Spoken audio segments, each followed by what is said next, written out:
电影进我口，档词全都有。大家好，我是阿星，今天给大家带来一个病毒爆后女性全部死亡而引发世界动荡的故事。电影名字叫做《唯一》。这天，女主酸菜和男友土豆正在家里面聊天，突然窗外下起了奇怪的絮状物。正当他们感到好奇的时候，室友从外面走了进来，然后莫名晕倒在地。两人赶紧把室友送进医院，却发现当天的病人全都是身上落满絮状物的女性。酸菜的父亲是医生，他告诉他们，这些絮状物上带有病毒，接触了这些絮状物的人都会被感染。于是酸菜与土豆赶紧穿着隔离服回到家中，关门窗消毒。本以为这场灾难很快就会过去，可是那带有病毒的絮状物隔三差五就会下一场。而后政府通过研究发现，只有女性会被感染致死，男性哪怕被感染了也不会发作。但感染病毒的男性属于病毒携带者，他们不能与没有被感染的女性进行肢体接触，不然便会传给女性。由于近段时间以来家里的生活用品都是土豆去购买的，所以土豆也成为了一名病毒携带者，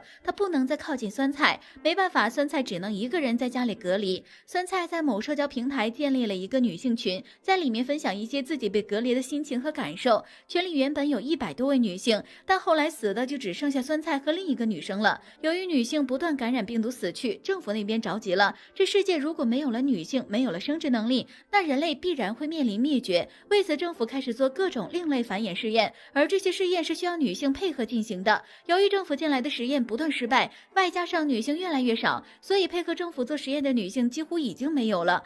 于是政府采取悬赏的方式来强制要求女性进行配合，不管是谁，只要将一个女人交给政府，就能获得奖励金200万美金。此消息一出，世界上出现了很多赏金猎人。除此之外，政府这边也会根据电话通讯窃听女性的声音，只要一发现女性，便立马派士兵去抓捕。这天，群里最后一个女性也死去了，酸菜情绪开始有些控制不住。而就在这时，酸菜的父亲给他打来电话，父亲告诉他妈妈被士兵抓走了，目前不知道是生是死。得知这一消息后，酸菜的情绪直接到了崩溃的边缘，这意味着从此世界上就只剩下他一个女人了。他放声的哭泣，土豆见状赶紧进行了阻止，他告诉酸菜他的行为很危险，一旦被士兵窃听到声音就会被抓走。可是目前的酸菜已经顾不上那么多了，他一气之下直接穿着隔离服跑了出去。跑到屋顶上的酸菜看着整个寂静的城市，街上没有车也没有人，像死城一般。酸菜索性破罐子破摔，将隔离服给脱了。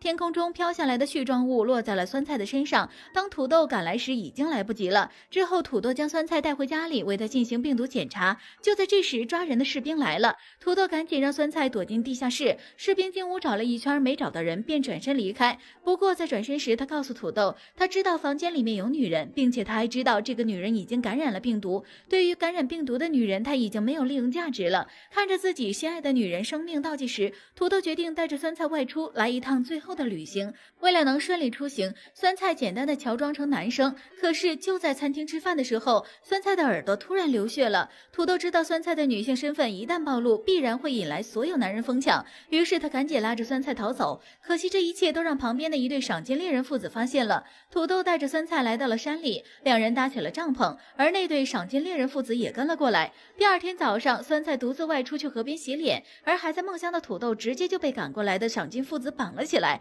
他知道二人的目标是酸菜，于是他大喊让酸菜赶紧逃。酸菜在逃跑的过程中掉进了一个山洞里，晕倒了。等醒来的时候，已经到了夜晚，他艰难地爬出山洞，偷偷返了回去，趁着赏金猎人不注意砸晕了他。故事的最后，酸菜救出土豆，两人一起杀了赏金猎人们。就这样，经过一路颠簸之后，土豆和酸菜来到了当年他们定情的小河边，他们在那边合了最后一张影，静静地等待死亡的降临。电影结束。那么问题来了，如果现实生活真如电影中的一般，只剩下最后一个女人，你觉得人类应该怎么办呢？好了，以上就是本期阿星谈电影，下期节目同样精彩，小伙伴们千万不要错过哦。